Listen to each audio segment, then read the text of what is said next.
Bonsoir à tous, vous êtes dans BBC Info, voici les titres de l'actualité. Recours excessif à la violence, séquestration et torture, c'est ce que démontre une enquête de la BBC sur les méthodes des autorités soudanaises contre les manifestants antigouvernementaux. Au Nigeria, la campagne électorale est marquée par la présence de 1500 jeunes candidats. Rencontre avec l'artiste Banky W, son objectif, inspirer la nouvelle génération. Et on terminera ce journal avec du football et la victoire du Paris Saint-Germain face à Manchester United. 2-0, c'était à Old Trafford. Une enquête de BBC Africa Eye démontre que le Soudan utilise des escadrons de la terreur pour réprimer les manifestations dans la capitale Khartoum. Les Soudanais ont commencé à descendre dans la rue en décembre 2018 à la suite d'une hausse des prix des denrées alimentaires. Les affrontements lors de ces manifestations contre le président Omar al-Bashir ont causé la mort d'au moins 30 personnes. Reportage Tomi Oladipo et Lamine Kokobo. Une atmosphère très tendue dans les rues de Khartoum au Soudan. Depuis des semaines, on manifeste ici et la réponse des autorités, un recours à la force brutale.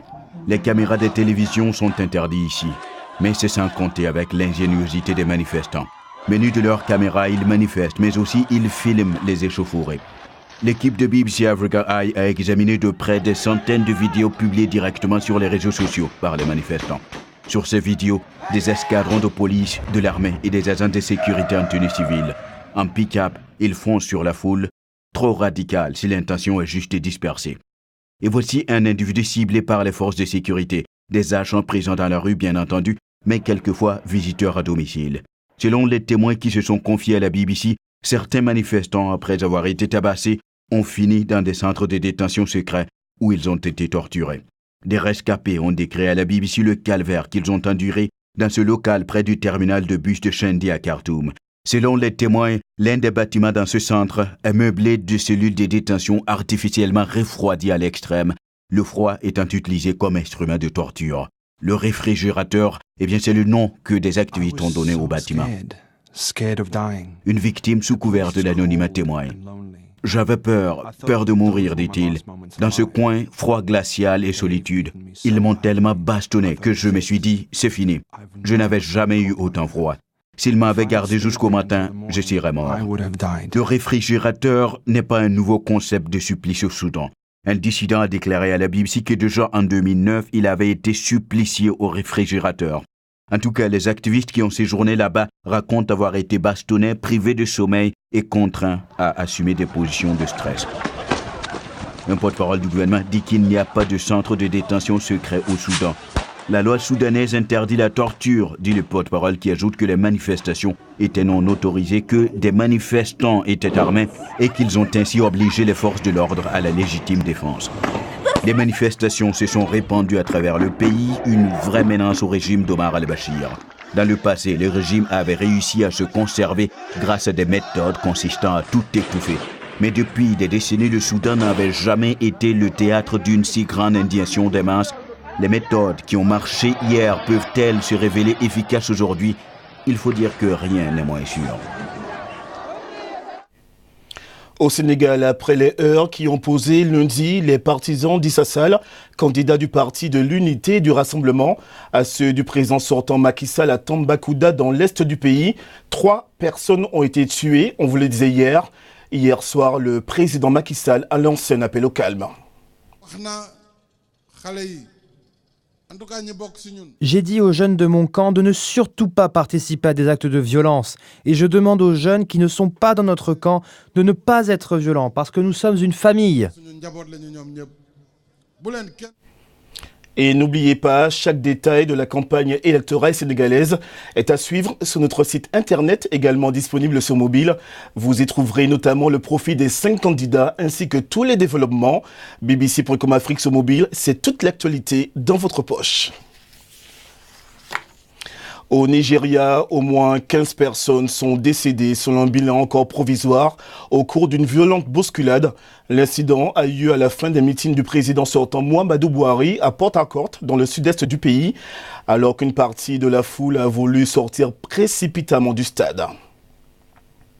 Toujours au Nigeria, ils ont 25-30 ans et veulent être députés ou présidents. La campagne électorale est marquée par la présence de nombreux jeunes candidats. C'est le cas de l'artiste Bank W qui est candidat à Lagos. Un récit de Claire Onemendi. C'est un chanteur bien connu au Nigeria.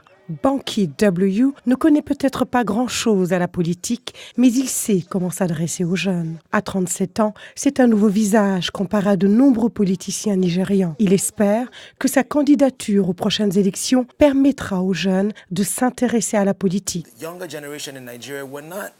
Les jeunes au Nigeria ne font rien.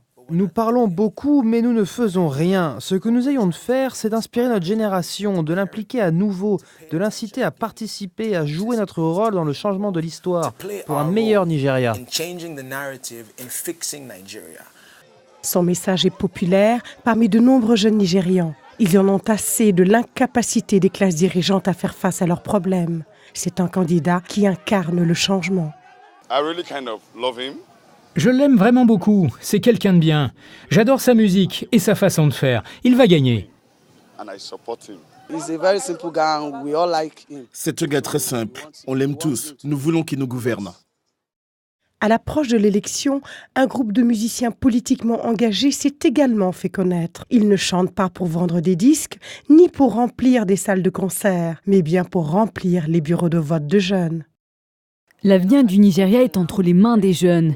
Et si nous ne participons pas maintenant, cela signifie que même si nous avons effectivement un avenir, il ne sera sûrement pas le meilleur. Au Nigeria, les jeunes de 18 à 35 ans représentent 51% de l'électorat. Le vote des jeunes est donc crucial. Pourtant, ceux qui risquent de remporter le vote du 16 février ont tous les deux environ 70 ans. Le président en exercice, Muhammadu Buhari, cherche à briguer un second mandat, alors que l'ancien vice-président, Atiku Abubakar, est son principal rival. Ces deux candidats rivaliseront d'idées pour séduire les jeunes Nigérians. BBC Info se poursuit avec le reste de l'actualité, en bref et en images. L'opposant camerounais Maurice Kamto a été inculpé de rébellion, insurrection et hostilité contre la patrie par un tribunal militaire. Il a été transféré à la prison centrale de Yaoundé, une condamnation qui tombe plus de 2 semaines après son arrestation. Ces inculpations concernent également 28 autres membres de son parti, le Mouvement pour la Renaissance du Cameroun. Au Kenya, une militante des droits de l'homme portée disparue depuis une semaine a été retrouvée morte. Elle enquêtait sur des crimes extrajudiciaires perpétrés dans le quartier populaire de Dandora à Nairobi. Selon la police, Caroline Mwata aurait perdu la vie suite à une tentative d'avortement. 6 personnes ont été interpellées. En Haïti, au moins 6 personnes sont mortes depuis le début de la contestation contre le président Jovenel Moïse. Par ailleurs, 78 détenus se sont évadés. Cette île des Caraïbes est paralysée depuis jeudi dernier par les blocages routiers et les défilés de la population en colère contre la corruption du pouvoir politique en place. Jovenel Moïse est président depuis 2 ans seulement de ce pays de 12 millions d'habitants. Détente sur le front commercial entre les 2 premières puissances mondiales. Donald Trump a affirmé qu'en cas de progrès notable dans les discussions avec la Chine, il pourra accorder un délai supplémentaire au-delà du 1er mars avant de relever les droits de douane sur les produits chinois à 25% contre 10% actuellement sur 200 milliards de dollars de produits chinois importés. Au Venezuela, Juan Guaido maintient la pression. L'opposant, reconnu président par intérim par une 50aine de nations, a annoncé que l'aide humanitaire américaine entrerait dans le pays le 23 février, malgré la ferme opposition du chef de l'État. Pour Nicolas Maduro, il s'agit d'une première étape avant une intervention militaire. La semaine dernière, l'armée française a multiplié sur plusieurs jours des frappes aériennes au Tchad contre des rebelles de l'Union des forces de la résistance. Hier, la crise tchadienne s'est invitée à l'Assemblée nationale française. Le ministre des Affaires étrangères, Jean-Yves Le Drian, a reconnu qu'il s'agissait d'une intervention afin d'éviter un coup d'État au Tchad. Il y a eu une attaque d'un groupe rebelle venu du sud libyen qui est déstabilisé pour prendre le pouvoir par les armes à N'Djamena. Et le président Déby nous a demandé par écrit une intervention pour éviter ce coup d'État venu du sud libyen et pour protéger son propre pays. Ceci est tout à fait conforme au droit international.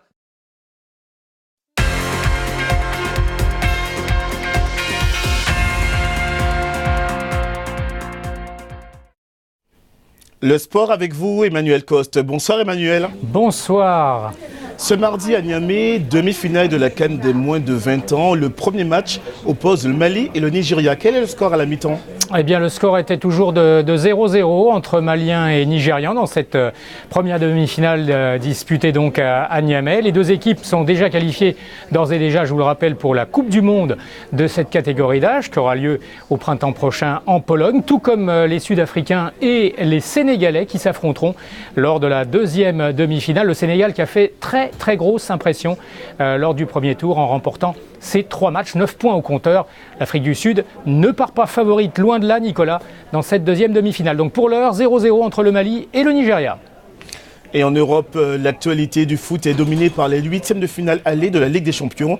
Et grosse performance hier soir du PSG sous la pelouse de Manchester United. Oui, la pelouse du théâtre des rêves, hein, c'est le surnom donné au stade de l'Old Trafford de Manchester United. Le PSG a accompli un beau rêve, celui d'aller battre un club anglais en Ligue des Champions, 2-0.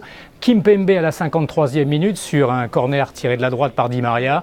Et Mbappé qui doublait la mise à l'heure de jeu sur service, là encore, du milieu de terrain argentin. Ça veut dire que Ole Gunnar Solskjaer a encaissé sa première défaite depuis qu'il est manager de Man United lors des 12 derniers matchs et que Man United devra aller gagner 3-0 au Parc des Princes dans 3 semaines pour se qualifier pour les quarts de finale.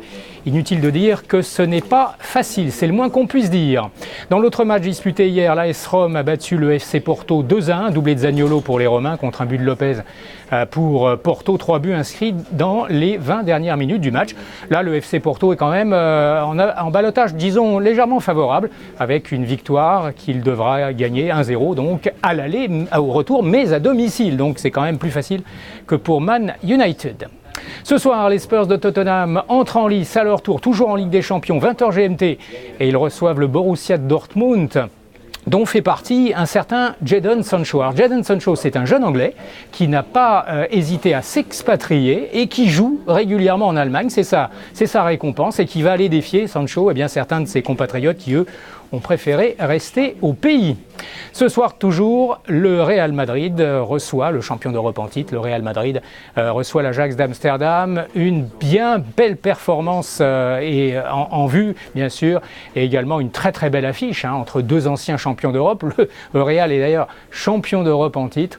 Les Madrilènes qui restent sur une victoire en Espagne dans le derby contre l'Atlético, sur la pelouse de l'Atlético, je le rappelle, 3-1, c'était le week-end dernier, et qui reste également avant cela sur un match nul méritoire au Camp Nou de Barcelone.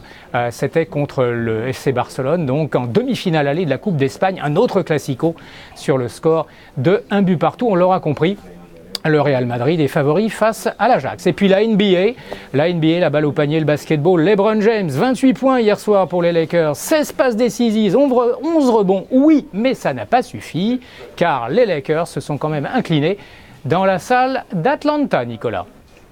Et bien voilà, on a fait le point de l'actualité sportive avec vous, Emmanuel Coste. Merci et à demain.